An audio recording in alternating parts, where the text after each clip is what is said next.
Okay, we're going to install WordPress on your server.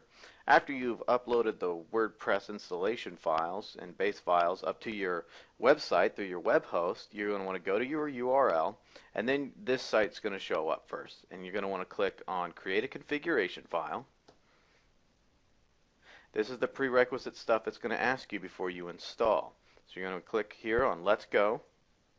And this is the stuff that you're going to get from your web host. This is your database information from MySQL. You're going to want to retain your database name, your username, your password, and sometimes in some instances you're going to want to keep your database host too.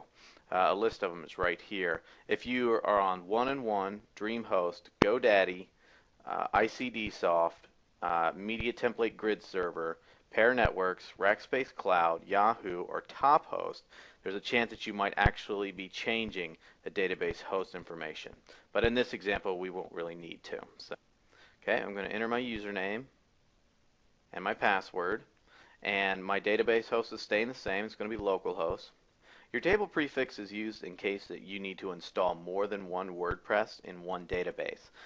Sometimes this is useful if you're creating a lot of small blogs and you don't need to have a ton of databases sitting on your web host. If you're going to create a larger blog, however, it might be better if you go ahead and do a separate database for it though. After your information is in, you're going to hit submit. And if everything runs and checks out okay with your web host, this should show up. Otherwise, it'll say error establishing database connection. So you want to run the install. This is where it actually puts all the tables in the database. Okay, and here's your blog. Here is my, and your email address. And usually you want to keep this checked if you're going to have a public blog. Install WordPress.